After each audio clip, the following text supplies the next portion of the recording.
나온다는 소리 안 했으니까 보시겠죠? 아마 저 수련회 때문에 이따 거기도 저기 먹을까? 팥빙수를 먹을까? 아예 가지 말고 가지고 와서 중간에 주문을 하지. 전사님 얼굴이 많이 빠르시네. 할렐루야. 우리 시작할게요. 네. 기도하겠습니다. 하나님, 8월 둘째 주 하나님 예배를 잘 드릴 수 있도록 우리가 지금부터 마음을 잘 정하겠습니다. 다음 세대 잘 섬길 수 있도록 주님의 마음을 부어 주시옵소서. 이 나라 이 민족 위에 하나님의 자유와 평강이 있기를 기도합니다. 하나님의 은혜와 은총 가운데 지금까지 지켜주셨던 것처럼 앞으로도 주 뜻 안에서 선한 대로 인도하여 주시옵소서. 함께 예배를 준비하는 모든 권속들을 축복하고 우리 미래 세대에 축복하고 예수 그리스도의 이름으로 기도합니다. 아멘. 하나님 말씀 누가복음 11장 5절에서 13절입니다. 성환이 반갑다. 성환아. 5절에서 13절.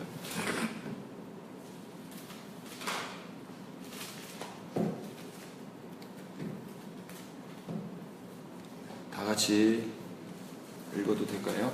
5절부터 13절 시작.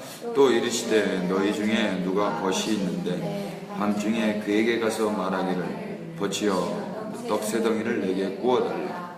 내 벗이 여행 중에 내게 왔으나 내가 먹일 것이 없노라 하면 그가 안에서 대답하여 이르되 나를 괴롭게 하지 말라. 문이 이미 닫혔고 아이들이 나와 함께 침실에 누웠으니 일어나 내게 줄 수가 없노라 하겠느냐. 내가 너희에게 말하노니 비록 벗됨으로 인하여서는 일어나서 주지 아니할지라도 그 간청함을 인하여 일어나 그 요구대로 주리라. 내가 또 너희에게 이르노니 구하라 그러면 너희에게 주실 것이요 찾으라 그러면 찾아낼 것이요 문을 두드리라 구하는 이마다 받을 것이요 찾는 이는 찾아낼 것이요 두드리는 이에게는 열릴 것이니라. 너희 중에 아버지 된 자로서 누가 아들이 생선을 달라 하는데 생선 대신에 뱀을 주며 알을 달라 하는데 전갈을 주겠느냐. 너희가 악할지라도 좋은 것을 자식에게 줄 줄 알거든. 하물며 너희 하늘 아버지께서 구하는 자에게 성령을 주시지 않겠느냐 하십니다. 아멘. 지난주에 이어서 누가복음 11장 5절에서 13절까지 말씀을 통해서 예수님은 성령을 구하라고 하셨습니다 라는 제목으로 말씀 준비하겠습니다. 우리는 지난 시간에 기도의 발단에 대해서 배웠죠. 이스라엘 풍습상 친구 사이는 반드시 요구를 들어줘야 된다 했습니다. 예수님은 이러한 문화적 배경을 통해서 하나님과 우리가 친구가 되었으므로 반드시 하나님께 기도하면 친구 되신 하나님께서 요청을 거부할 수 없다는 것에 대해서 가르쳐 주신 거예요. 이와 마찬가지로 우리 역시 하나님의 친구라면 하나님의 요청에 거부하지 말아야 할 것은 당연한 일이겠죠. 서로 간의 친구이기 때문에. 만약 친구됨의 혜택만 누리고 책임은 이행하지 않는다면 그 친구 사이가 오래가지는 못할 것입니다. 또 하나 떡을 빌리러 간 친구의 이야기를 통해서 우리가 알게 된 사실은 우리에게도 불시에 친구가 찾아올 수 있다는 것과 자신에게 떡이 없다면 반드시 떡을 빌리러 떡이 있을 만한 친구에게로 가야 한다는 거예요. 친구의 요청은 거절할 수 없기 때문에 밤중이 되었든 잠을 자고 있든 상관없이 말입니다. 그러므로 간절한 기도는 누가 할 수 있는 거였습니까?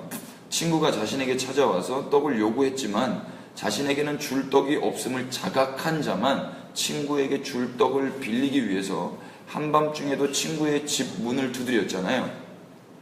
오늘도 우리의 친구들은 인생이라는 지친 길 위를 걷다가 허기진 상태로 우리를 찾아옵니다. 그때 우리는 그들에게 줄 떡을 준비해 둬야 되겠죠. 만약 그렇지 않는다면 한밤중에라도 또 다른 친구에게 찾아가서 떡을 요구해야 될 것입니다. 친구가 힘들고 지쳐서 찾아왔는데 자신에게는 줄 떡이 없을 때 어떻게 하면 될까요? 또 다른 친구 예수 그리스도께 찾아가서 그 떡 달라고 요구하면 되는 것입니다. 친구는 반드시 주기 때문에. 그래서 거절할 수 없는 요청으로 떡을 구하면 되는 것입니다. 할렐루야. 그렇다면 기도는 누가 하는 것입니까? 누가 하나님께 나아가는 사람입니까? 오늘도 친구들의 방문으로 떡을 줘야 하는 그 친구가 기도하는 자일 것입니다. 지난 한 주 친구의 방문이 있으셨어요. 만약 그랬다면 그 친구에게 무엇을 주셨습니까? 인생길에서 지치고 허기진 친구가 찾아왔는데 모른 척 하지는 않으셨기를 바랍니다. 또한 친구 없이 왕따로 살지 않으셨기를 바랍니다. 만약 한 주간 자신 안에 떡이 없었다면 이제라도 우리의 친구 되신 하나님께 나아가 떡을 구하시면 되는 겁니다. 지금이라도. 이것을 기도라고 하죠. 그러므로 기도는 사랑하는 친구가 지친 인생길에서 떡을 먹고 힘을 얻어 인생이라는 길을 바르고 힘있게 갈 수 있도록 돕는 것입니다. 우리가 기도하지 않는다면 어떻게 되겠습니까? 한 친구의 인생이 망해요. 이 기도는 이미 친구 되신 하나님께서 우리를 위해서 계속 하고 계시는 것입니다. 이제 우리 차례죠. 이 기도를 통해서 우리가 존재하듯이 우리의 기도가 우리 친구들을 존재케 할 것입니다. 할렐루야. 이 믿음 가지고 기도하는 겁니다. 오늘은 기도를 통해서 구할 게 무엇인지, 그리고 간청은 누구를 위해서 하는 것인지에 대해서 선포하겠습니다. 첫 번째 한번 읽어주세요. 시작. 기도는 반드시 이루어집니다. 예, 기도는 반드시 이루어집니다. 이거 그냥 밑도 끝도 없이 긍정적인 생각을 가지고 기도하고 바라라는 마음 아닙니다. 잘 들어보세요. 예수님은 밤중에 떡을 빌리러 간 친구 이야기를 통해서 가르쳐주고 싶으셨던 기도에 대해서 말씀을 이어가세요. 예수님이 가르쳐주고 싶으셨던 게 있었는데 그게 무언가 하니 이 비유를 통해서 이어가신다고요? 예수님께서 하신 말씀은 그 유명한 ask, seek, knock입니다. 예수님은 구하라고 말씀하셨고 찾으라고 말씀하셨고 문을 두드리라고 말씀하셨어요. 그리고 구하면 주신다 하셨고 찾으면 찾아낼 거라고 말씀하셨고 두드리면 반드시 열릴 것이라고 선언하셨습니다. 그러나 우리는 대체로 받은 경험 없죠. 또 찾음과 열림의 경험도 하지 못했습니다. 저만 그렇습니까?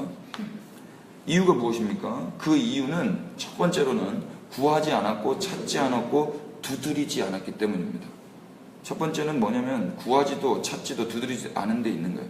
구해본 적이 없고 찾아본 적이 없고 두드려본 적이 없습니다. 그렇다면 왜 구하지 않았을까요? 또 왜 찾고 두드리지 않았을까요? 그 이유는 친구가 찾아오지 않는 왕따든지 아니면 친구가 찾아와서 떡을 구하는데도 친구의 결핍을 채워줘야 하는 의무를 망각했기 때문입니다. 친구를 생각하지 않았기 때문이죠. 다른 말로 하면 친구를 위한 사랑이 없었기 때문에 구하지도 찾지도 두드리지도 않았던 거예요. 친구는 언제 찾아왔죠? 밤에 찾아왔죠. 한번 말씀 한번 보겠습니다. 5절, 6절, 7절을 다시 한번 읽겠습니다. 또 이르시되 시작. 또 이르시되 너희 중에 누가 벗이 있는데 밤중에 그에게 가서 말하기를 벗이여 떡 3덩이를 내게 구워달라. 내 벗이 여행 중에 내게 왔으나 내가 먹일 것이 없노라 하면 그가 안에서 대답하여 이르되 나를 괴롭게 하지 말라. 이미 다쳤고 아이들이 나와 함께 침실에 누웠으니 일어나 내게 줄 수가 없노라 하겠느냐. 예, 지금 너희 중에 누가 벗이 있는데 밤중에 그에게 가서 말하기를 벗이여 떡 3덩이를 내가 구워달라. 그러니까 언제 친구에게 찾아가서 떡 달라고 한 거예요? 밤중에. 그럼 왜 밤에 갔을까요? 친구가 밤에 왔기 때문에 밤에 간 거거든요. 낮에 왔는데 낮에 친구랑 놀다가 밤에 간 게 아니고 밤에 자기도 예상치 못했던 그 시간에 친구가 찾아왔기 때문에 그 밤에 또 친구를 찾아간 거란 말이죠. 여기서 밤이라고 번역한 헬라어 메소닉티오는요 자정을 의미합니다. 자정. 12시죠. 자정이면 유대인들 같은 경우는 이미 자고도 남을 시간이에요. 요즘은 뭐 밤이 길어져가지고 1시, 2시 때도 한국 사람들 안 자지만 유대인들이 이 당시에서는 고대 사람들은 일찍 잤단 말입니다. 우리도 시골의 어르신들 보면 6시면은 주무시잖아요. 6시, 7시, 8시면은. 그러니까 이 시간대는 아주 깊은 밤이란 말입니다. 자정을 의미해요. 매우 깊은 밤. 그 밤은 친구를 괴롭게 하는 시간이에요. 그죠? 잠자던 친구 깨우는 건 매우 괴로운 시간입니다.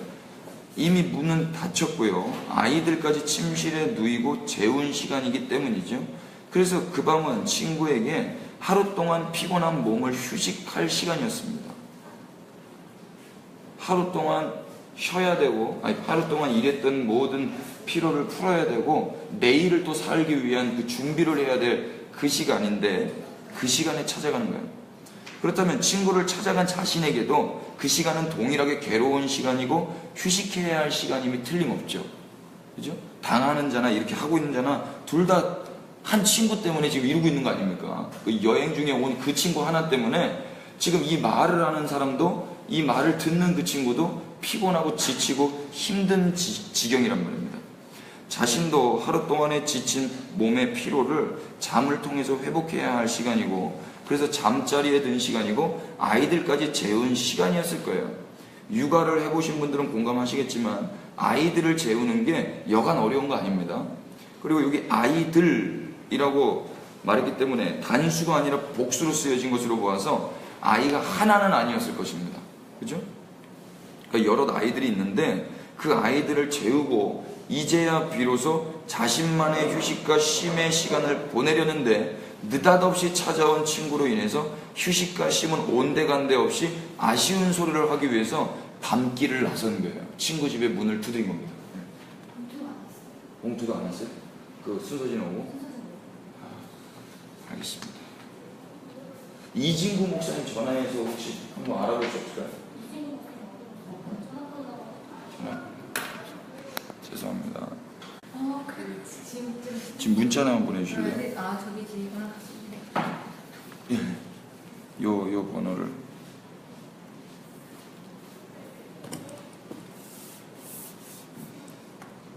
여기까지 공감이 되시죠?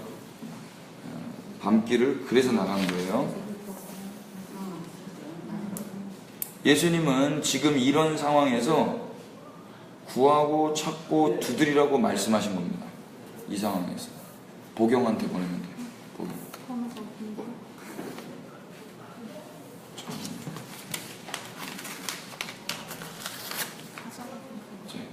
조 목사님, 요것 좀 보경 간사님 주셔서 지금 봉투가 안 왔다고 하거든요. 봉투가 와야 돼요. 순서지에 꽂아야 돼요. 이 상황에서 구하고 찾고 두드리라고 말씀하신 거예요. 조금 예수님의 말씀이 불편하기도 하죠. 과연 누가 이런 상황에서 구함과 찾음과 두드림을 할 수 있겠습니까? 다 자고 있는데 안 구하고 말고 안 찾고 말고 안 두드리고 말지 않겠습니까? 모른 척하면 그만이잖아요. 잠자리에 누웠는데 배가 출출할 때 그때가 갑자기 생각이 나더라고요. 그때 잠자리를 박차고 일어나서 밥상을 차려서 식사를 하는 경우는 매우 드물죠. 저 같은 경우는 고민 끝에 한 11시쯤에 잠들었다가 한 1시, 2시쯤에 일어나서 결국에 라면 하나 끓여 먹거든요. 그럴 거면 일찍 끓여 먹지. 일반적으로 사람들이 이미 잠자리에 누우면 다시 일어나서 뭔가 하기가 매우 어렵단 말입니다. 집안에서도 그런데 내 배를 채우기 위해서 밥 차려 먹는 것도 어려운데 친구, 그렇게 느닷없이 찾아온 그 친구를 위해서 또 다른 친구에게 가서 아쉬운 소리 하는 게 그렇게 쉬운 일은 아니란 말이죠. 왜 그렇습니까? 간단합니다. 귀찮기 때문입니다. 귀찮아요. 사람은 자기 배를 위해서도 귀찮아서 밥을 안 차려 먹을 정도로 게으릅니다. 안 먹고 말죠. 한 끼 정도. 그런 인간이 남을 위해서, 친구를 위해서 자정이 넘은 시간에 구하고 찾고 두드리는 일이 쉽겠습니까? 그럴 리 만무하다고 저는 봐요. 그러나 예수님은 반드시 구하고 찾고 두드리면 얻어내고 찾아내고 열린다고 말씀을 하신 겁니다. 무엇입니까?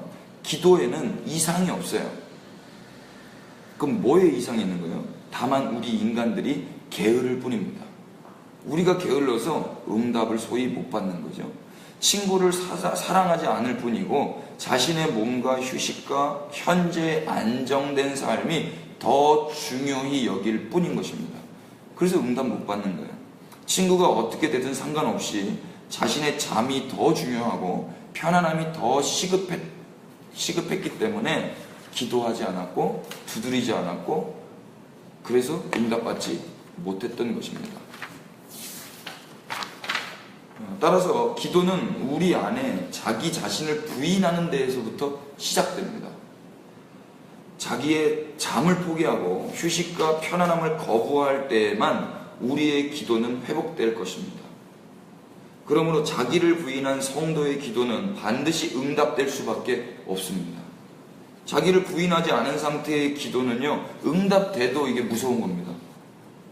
자기를 부인하고 기도의 응답을 받아서 친구가 떡을 먹고 배부름과 재충전의 회복을 경험케 하는 데에 쓰임받는 인생들 되시기를 피차간에 그래서 축복합니다. 이렇게 한마디로 이야기하면 기도는 반드시 이루어지는데 그 기도는 누구를 위한 기도였는가? 친구를 위한 기도였다는 거죠. 그런데 인간들은 왜 기도 응답을 받지 못하는가? 자기를 위해서도 그 밤에 오밤중에 일어나서 밥 안 차려 먹는 인간의 게으름으로 인해서 친구가 찾아왔는데 일어나서 그 다른 친구에게 찾아가서 문을 두드리겠는가? 그렇지 않는다는 거죠. 결국 인간의 욕심과 게으름으로 인해서 친구를 사랑하지 않음으로 인해서 기도 응답은 경험하지 못했다. 그런데 누가 기도하고 누가 기도 응답을 받는가? 자기를 부인한 자, 내 육신보다 친구를 사랑하는 자, 그자만 예수님 말씀하신 대로 구하고 두드리고 찾으면 반드시 열림과 찾아짐과 얻게 됨을 경험하게 된다, 이 말이죠. 두 번째 한번 읽어주십시오. 둘째, 시작. 기도를 통해 구할 것은 성령입니다. 좀 더 구체적으로 보면 예수님은 기도가 반드시 응답될 것이라고 확정하시면서 한 가지 비유를 더 들어서 설명해 주셨어요. 앞의 비유가 거절할 수 없는 친구 사이에 대한 비유였다면 이번에는 더욱 거절할 수 없는 부자지간에 대한 비유입니다. 이를테면 생선을 달라 하는데 뱀을 주는 아버지는 없고 알을 달라 하는데 전갈을 주는 아버지도 없습니다. 악한 아버지라 할지라도 자식에게는 좋은 것을 주는 것이 아버지입니다. 하물며 하늘 아버지께서 구하는 자에게 가장 좋은 것을 주시지 않겠는가 말씀하시는 거죠. 이 말은 반드시 하나님 아버지는 자식에게 좋은 것을 주신다라는 말이죠. 우리는 이미 소위 주기도문을 통해서 9주 동안 기도는 누구에게 하는 거라고 배웠죠? 아버지께 하는 거라고 배웠잖아요. 그러니까 지금 이 기도 역시 아버지께 하는 거란 말입니다. 그 아버지는 좋으신 분이라고 믿습니다. 그 아버지의 업적은 창조와 구원이시고 아버지의 능력은 전능하십니다. 더욱 감사한 것은 그 아버지의 성품이 좋으시다는 거예요. 악한 자의 통치는 백성을 탄식하게 하지만 우리를 창조하시고 구원하신 좋으신 하늘아버지는 오늘도 우리를 위해서 전능하신 능력으로 통치하고 계십니다. 북한의 최고 권력 통치자 김정은을 볼 때 좋으신 하나님이 좋으신 분이라는 것이 얼마나 감사한 일인지 모릅니다. 그 좋으신 아버지는 구하는 자에게 뱀이나 전갈을 주시는 분이 아니십니다. 좋으신 하늘아버지는 반드시 자녀에게 가장 좋은 것을 주시는 분이세요. 그것이 무엇입니까? 바로 성령입니다. 그러므로 성령은 가장 좋으신 아버지께서 자녀에게 주시는 가장 좋은 거예요. 이 가장 좋은 선물을 구하고 받는 은혜가 있으시기를 축복합니다. 그런데 여기서 우리가 오해하거나 오버하지 말아야 될 것들이 있어요. 예수님은 기도를 통해서 구해야 할 것을 가르쳐 주셨어요. 그것은 다름 아닌 성령이었죠. 그렇다면 밤중에 찾아온 친구에게 줄 수 있는 떡은 무엇입니까? 그게 바로 성령이겠죠. 이것을 주고 또 받음으로 친구 사이와 부자지간은 더욱 확고해지는 것입니다. 친구 사이만 줄 수 있고 부자지간에만 줄 수 있는 가장 좋은 것, 그게 뭐라는 거예요? 성령이라는 거예요. 예수님과 우리가 친구입니까? 그러면 예수님이 우리에게 뭘 주는 거예요? 그 성령, 그 떡을 주시는 겁니다. 또 예수님과 우리가 부자지간입니까? 그러면 그 떡, 그 성령 받는 겁니다. 가장 좋은 거. 동일하게 우리가 이 세상 친구들에게 줄 수 있는 가장 좋은 떡은 무엇입니까? 성령인 거예요. 지친 인생 여행길에서 우리에게 찾아왔을 때 우리가 줄 수 있는 가장 좋은 떡, 그것은 성령이란 말이죠. 그러나 대체로 우리는 무엇을 구하고 있습니까? 대부분 욕심 많은 인간은 미래에 되고 싶은 나를 구합니다. 또 하나님을 왕으로 섬기지 않는 인간은 자기 소견에 옳은 대로 구합니다. 이걸 기도라고 둔갑시켜서 구하고 있는 거예요. 좋은 것이 성령이라고 하셨는데 현재 만약 다른 것을 구하고 있다면 그것은 좋은 것을 구하고 있다고 말할 수 없겠죠. 나쁜 것을 구하고 있는 거예요. 자신이 구하고 있는 것이 안 좋은 것은 아닌지 나쁜 것은 아닌지 살펴봐야 합니다. 자기 소견에 옳은 대로 미래에 되고 싶은 나만을 구하고 있지는 않은지 돌아봐야 되는 거예요. 그렇다면 이제라도 가장 좋은 것을 구함으로 성령을 선물로 받으시기를 축복합니다. 마지막 세 번째입니다. 이게 좀 어려울 수도 있는데 다 같이 시작. 기도는 사랑하는 친구를 위해서 하는 것입니다. 우리는 지금까지 기도는 자기를 부인한 자가 할 수 있다는 것과 그 기도를 통해서 구하고 받아야 할 것이 성령이라는 것에 대해서 배웠습니다. 이제는 마지막으로 이 기도가 누구를 위한 기도인지에 대해서 알아보죠. 자기를 부인하는 것은 누구를 위한 부인이었습니까? 또 성령은 왜 받아야 되는 거였죠? 비유로 돌아가서 그 이유에 대해서 확인해 보겠습니다. 한 친구가 한밤중에 자정 넘은 시간에 친구를 찾아간 이유는 누구 때문이었습니까? 자기 자신 때문이었습니까? 아니면 여행 중에 찾아온 또 다른 친구 때문이었습니까? 친구 때문이었죠. 또 친구로부터 받은 떡, 곧 성령은 누구에게 주는 것이었습니까? 자기가 받아먹는 겁니까? 친구에게 주는 겁니까? 이건 역시 바로 여행 중에 찾아온 그 친구에게 줄 떡, 그 성령이었단 말입니다. 따라서 우리가 부인되어야 하는 이유는 우리 자신 때문이 아니라 바로 친구 때문이라는 거예요. 또 우리가 받아야 할 성령 역시 우리 자신의 어떠한 때문이 아니라 친구 때문이라는 것입니다. 할렐루야. 이게 기독교입니다. 혹시 지금까지 자기 자신을 위해서 구하고 찾고 두드렸다면 잘못 구한 거죠. 아무리 찾아도 못 찾은 것 역시 목적과 대상이 잘못되었기 때문입니다. 그렇기 때문에 두드려도 안 열린 거예요. 그렇다면 과연 누가 자기를 위하지도 않는 것을 구할 수 있겠습니까? 이 세상 모두는 다 자기를 위해서 살거든요. 그런데 예수쟁이만 누구를 위해 살죠? 주의 나라와 주의 영광을 위해 살잖아요. 하나님을 사랑해서 하나님을 위해 살고 이웃을 사랑해서 이웃을 위해서 사는 게 성도 아니겠습니까? 자신의 소유가 되는 것도 아닌데 누가 길을 쓰고 찾겠으며 문을 두드려서 자기에게 얻어지는 것도 없는데 누가 그 짓을 하겠습니까? 친구를 사랑하는 친구라면 그 일을 하게 될 줄 믿습니다. 이게 비밀이었던 거예요. 그래서 우리가 알게 되는 것은 친구를 사랑하는 자만 자기를 부인하고 한밤중에라도 일어나서 친구의 집을 찾아가 문을 두드릴 수 있고 친구를 사랑하는 자만 그 성령을 구할 수 있다는 것입니다. 왜 우리는 지금까지 안 구했습니까? 친구를 사랑하지 않았기 때문은 아닙니까? 가슴을 찢고 이 일은 통해 자복해야 될 일이에요. 눈에 보이는 친구도 사랑하지 않는 자가 어찌 눈에 보이지 않는 하나님을 사랑할 수 있겠습니까? 말씀을 한번 찾아보시겠습니다. 요한일서 4장 20절 한번 열어보십시오. 요한일서 4장 20절.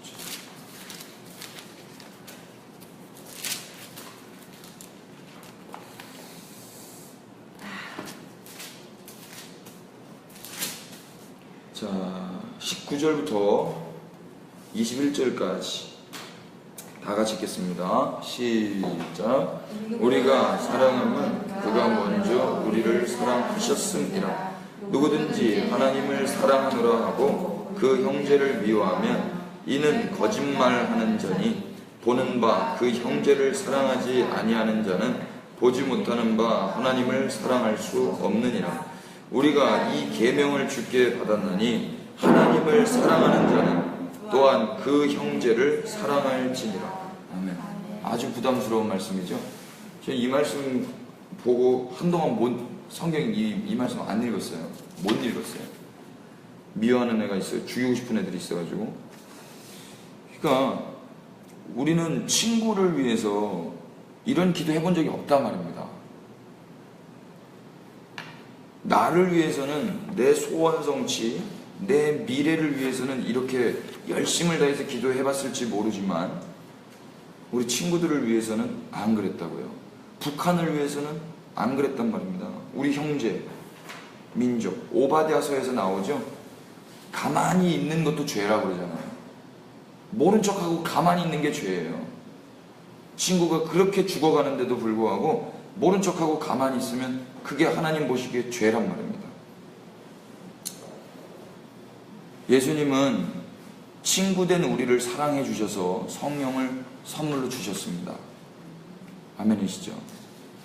성령님은 세상이 감히 받지도 못하고 알지도 보지도 못하는 진리의 영이십니다. 그러나 예수님의 제자들은 그 성령님을 알아요. 왜냐하면 성령께서 제자들 안에 함께 거하시기 때문입니다. 요한복음 14장을 한번 열어주십시오. 요한복음 14장.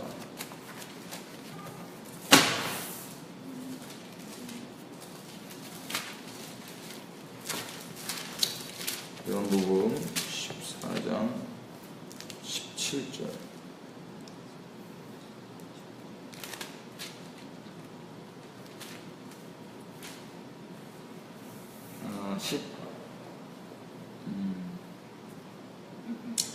14절부터 보실게요.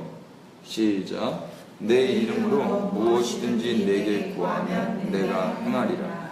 너희가 나를 사랑하면 나의 계명을 지키리라. 내가 아버지께 구하겠으니 그가 또 다른 보혜사를 너희에게 주사 영원토록 너희와 함께 있게 하리니 그는 진리의 영이라. 세상은 능히 그를 받지 못하나니 이는 그를 보지도 못하고 알지도 못함이라. 그러나 너희는 그를 아나니 그는 너희와 함께 거하시며 또 너희 속에 계시겠음이라. 아멘. 여러분, 내 이름으로 무엇이든지 내게 구하면은 예수님께서 그렇게 행하신다고 그러셨잖아요. 그리고 바로 밑에 붙은 말씀이 뭐냐면 너희가 나를 사랑하면 내 계명 지키라는 거예요. 이 계명이 무엇입니까? 하나님 사랑하고 이웃 사랑하는 거였어요. 그 형제 사랑하는 거였습니다. 그러면 내가 아버지께 구해서 뭘 준다는 거예요? 보혜사 성령을 줘서 영원토록 함께 있겠다 한 겁니다. 그러면 지금 우리가 여지껏 누가복음에서 읽었던 그 말과 지금 예수님이 요한복음에서 말씀하시고 계신 이 말씀이 일맥상통하는 게 느껴지시죠? 이것을 마치 내가 원하는 것을 구하고 내 소원을 빌라는 그런 기도로 여기시면 안 되겠죠. 그죠? 그 계명, 그 친구를 사랑하고 형제를 사랑하는 그 계명을 지키면 어떻게 되는 거예요? 그 예수님께 그 떡을 구하게 된단 말입니다. 그 성령. 그러면 그 성령이 오면 우리에게도 함께 있고 그 성령은 세상은 받지 못하는 성령이에요. 왜 그럴까요? 세상은 계명을 안 지키거든요. 세상이 존재하는 목적은 무엇입니까? 자기를 위해서 존재하잖아요. 자기를 사랑함으로 존재하거든요. 이 마지막 때의 특징이 무엇입니까?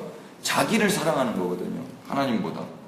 그런데 이 세상과 반하여 사는 그리스도인들은 어떻습니까? 하나님을 사랑하고 친구를 사랑하잖아요. 이웃을. 그래서 자기를 부인하지 않습니까? 십자가를 지고 자기를 매일 부인하면서 사는 자들이 제자들이고 예수님의 사람들인데 그들만 진리의 영을 받는단 말입니다. 그래서 진리의 영과 그들이 함께 있어요. 하나가 된단 말입니다. 하나가.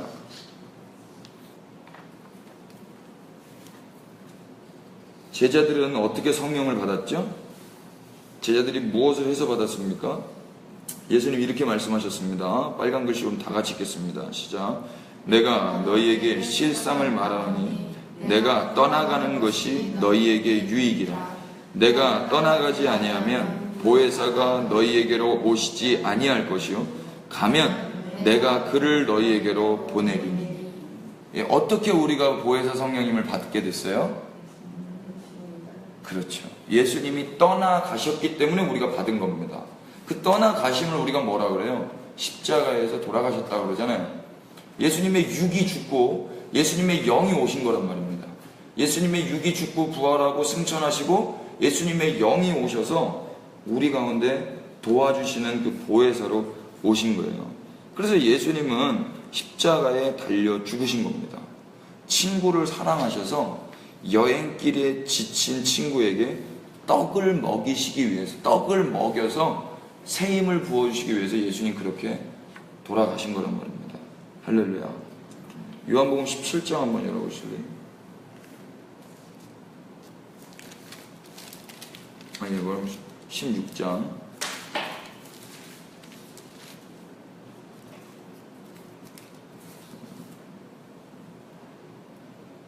자, 15장부터 봐야 돼. 15장 26절.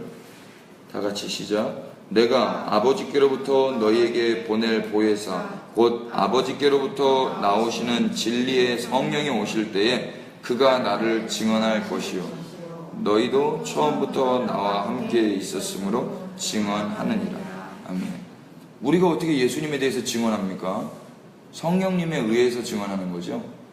그 어느 누구도 주님의 영이 아니고서는 예수를 주라고 시인할 수 없다고 그랬지 않습니까? 우리가 어떻게 예수님을 주님이라고 고백하게 됐어요?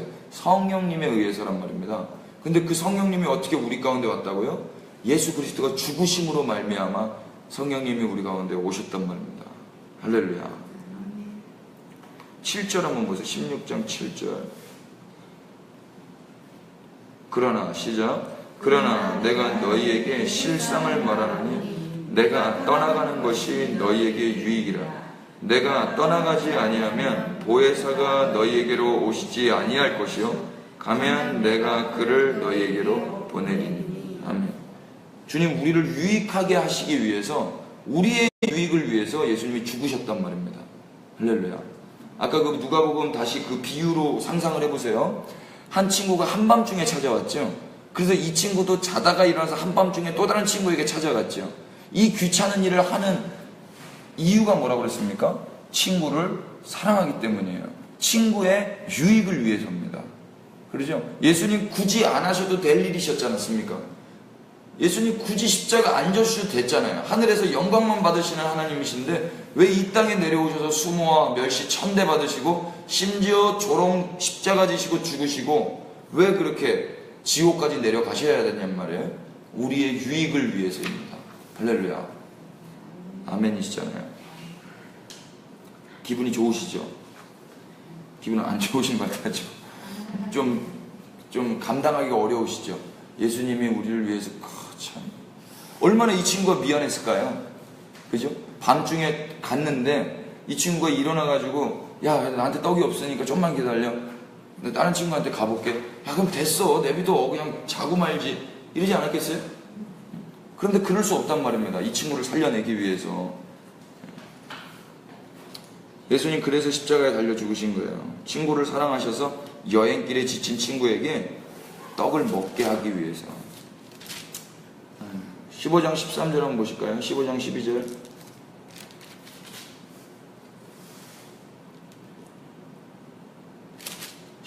14절까지 12절부터 14절 시작. 내 계명은 곧 내가 너희를 사랑한 것 같이 너희도 서로 사랑하라 하는 이것이니라. 사람이 친구를 위하여 자기 목숨을 버리면 이보다 더 큰 사랑이 없나니 너희는 내가 명하는 대로 행하면 곧 나의 친구라. 아멘. 계명이 뭐라고 그랬어요? 서로 사랑하는 거라 그랬잖아요. 근데 그 사랑이 어디서 드러났습니까? 사람이 친구를 위해서 자기 목숨 버리면 이보다 더 큰 사랑 없다고 그러셨습니다.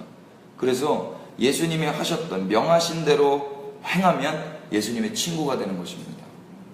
그 누가복음 그 친구 비유 말씀과 떡 빌리러 간 그 친구 말씀과 이렇게 맥이 이어지시죠? 예수님 그래서 우리의 친구가 되셨고 예수님이 목숨을 버리셨어요. 그래서 사랑이 뭔지 친구가 누구인지 가르쳐 주셨단 말입니다. 동일하게 그 계명이 우리에게 주어진 거예요. 우리 주변에 그 인생길에 지친 친구들이 우리에게 왔을 때 우리가 사랑이 무엇인지 가르쳐 주려면, 친구가 무엇인지 가르쳐 주려면 어떻게 하면 되는 거예요? 자기를 부인하고 십자가 지면 되는 것입니다. 그래서 예수님께 나아가서 그 성령 받아서 그 성령을 그 친구에게 주면 되는 거예요. 그 삶이 괴롭고 피곤하고 나의 잠과 휴식과 내 가족의 안정을 다 내어놓는 일이라 하더라도 이 일을 통해서 우리가 예수님의 친구라는 것이 증명되어지고 예수님의 영 선물 받은 자라면 반드시 이렇게 해야 마땅한 것입니다. 동의가 되시면 아멘 하시겠습니다. 비록 그 떡을 주기 위해서 친구는 자기가 부인되고 십자가에 달려 죽어야 됐지만 이제 떡을 받아먹은 친구는 그 떡을 통하여 그 성령을 통해서 새로운 힘을 얻어 살게 될 것입니다. 우리가 지금 그 떡 얻어먹고 산 거 아닙니까? 그 성령 받아서 살고 있는 거잖아요. 아멘이시죠? 이를 통해서 예수님의 친구들이 어떻게 거듭났는지도 알게 됩니다. 물과 성령으로 거듭나지 않으면 하나님 나라 들어갈 수 없다고 그랬습니다. 예수님은 해산의 고통을 통해서 물과 피를 흘려주셔서 친구를 낳으셨습니다. 여기서 비유로 들었던 친구는 그저 밤에 잠 조금 안 자고 조금 피곤하고 친구에게 떡 빌리러 갔지만 예수님은 그 정도가 아니셨죠. 자기가 부인될 때 어디까지 부인되셨어요? 창조주가 피조물에게 죽임을 당하셨단 말입니다. 죽기까지 부인되셨다고요. 그 결과 어떻게 됐어요? 우리가 태어난 거예요. 그렇게 태어난 자들을 거듭난 성도라고 이야기합니다. 친구가 된 거예요. 그래서 십자가의 고통이 애통과 근심이 될 수는 있지만 오히려 그것이 우리에게는 기쁨이 되었습니다. 할렐루야. 동일하게 우리 역시 십자가의 삶이 애통과 고통입니다. 그러나 결국 세상의 기쁨을 선사하게 될 것입니다. 할렐루야. 요한복음 16장 한번 보십시오.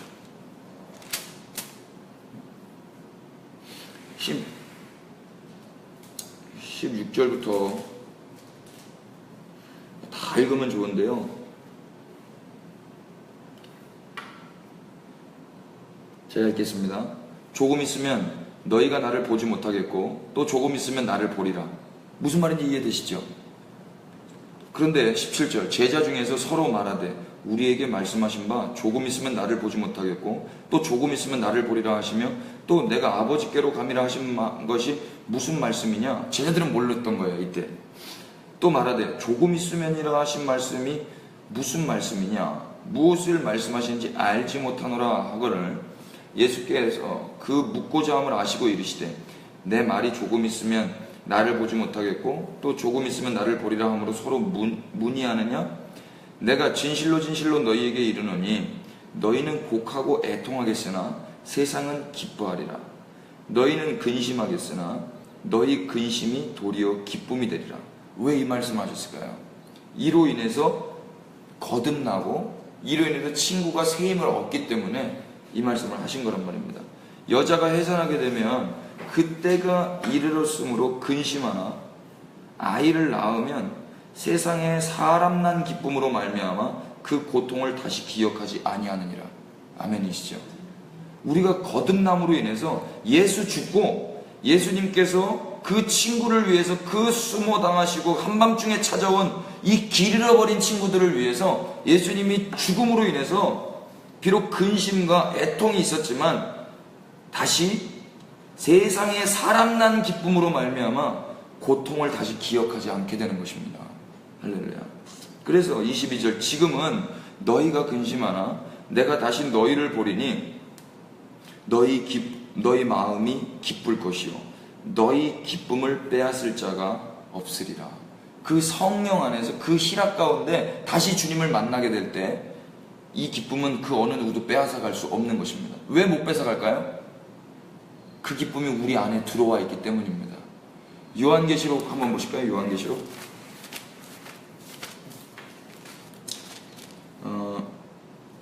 3장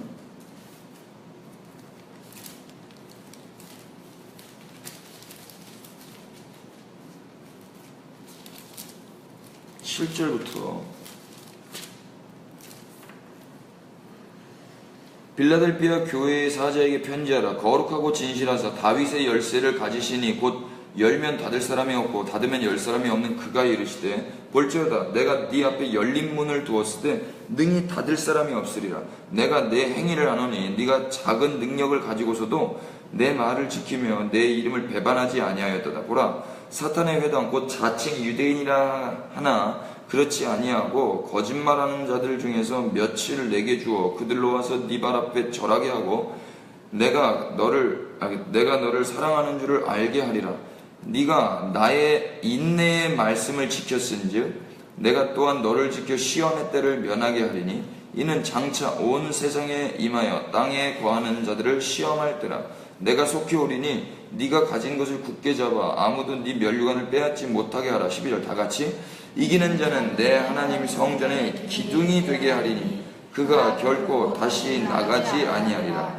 내가 하나님의 이름과 성 곧 하나님 내 하나님께로부터 내려오는 새 예루살렘의 이름과 나의 새 이름을 그 위에 기록하리라.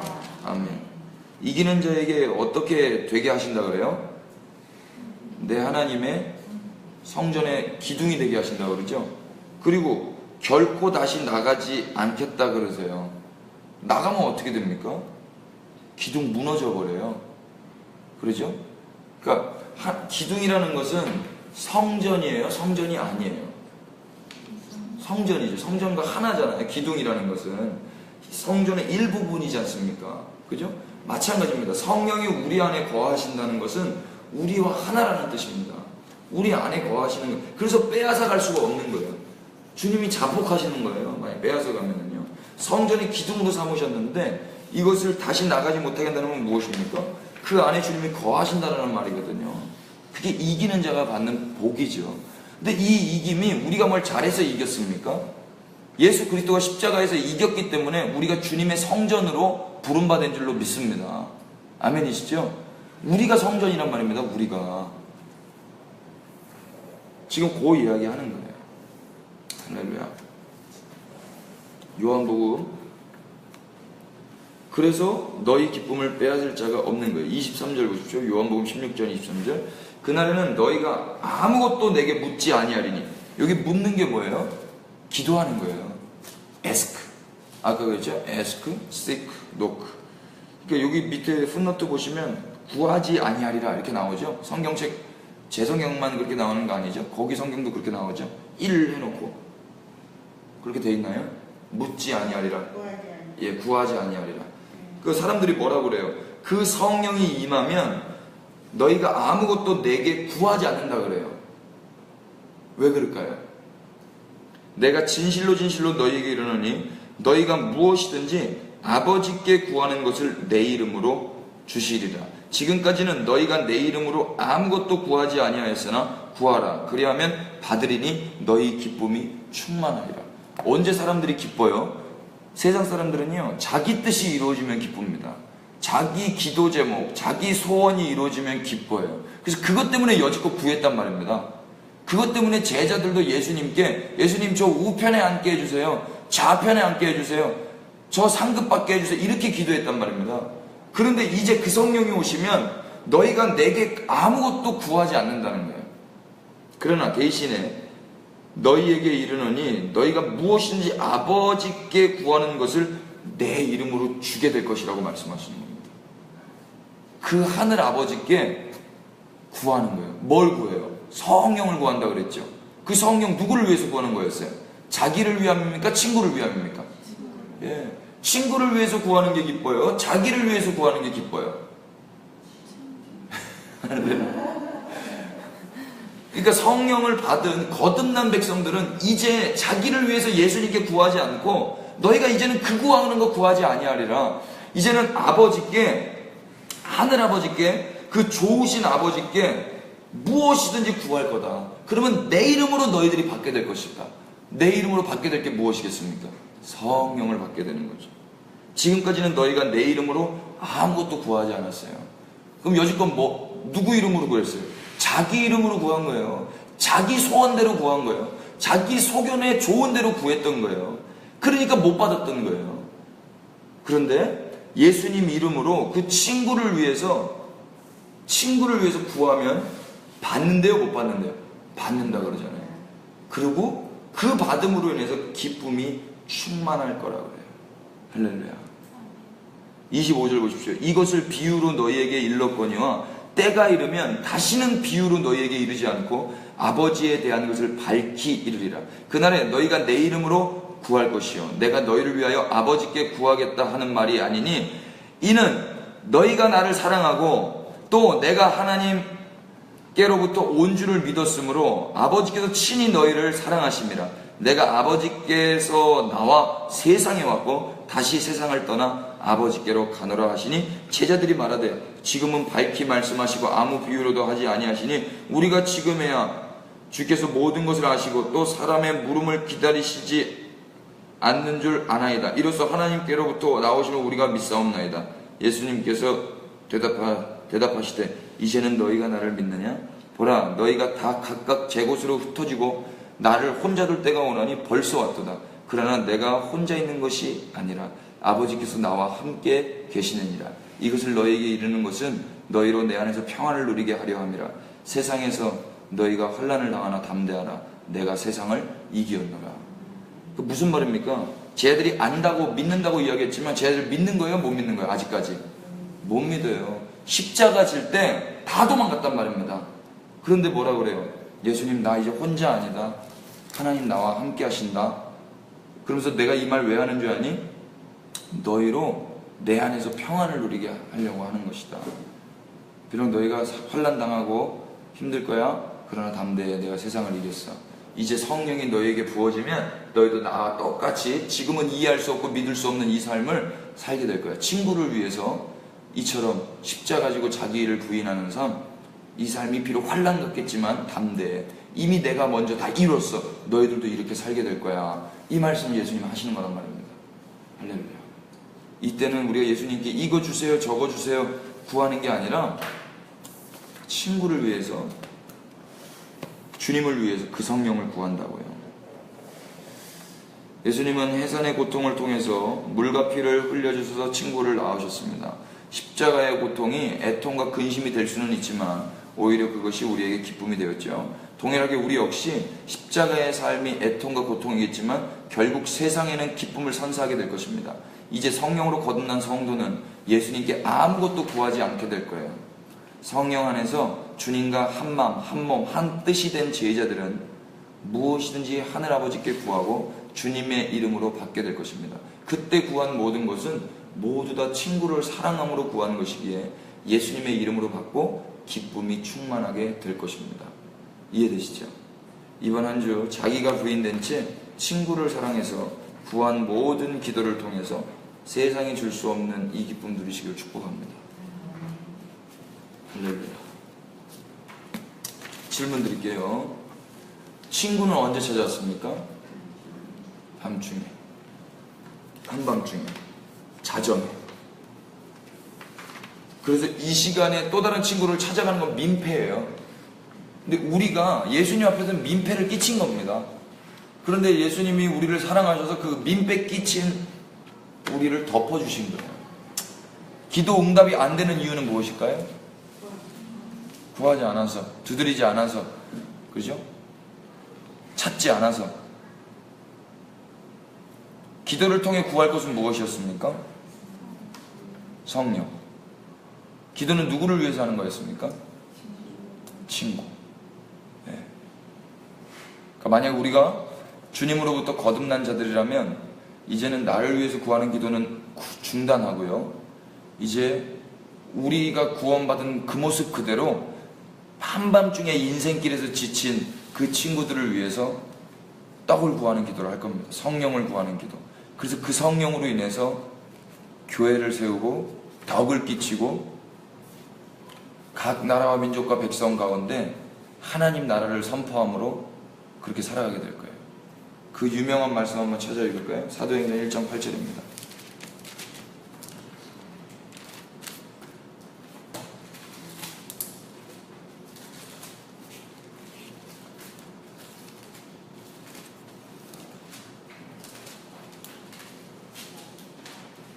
다 같이 시작.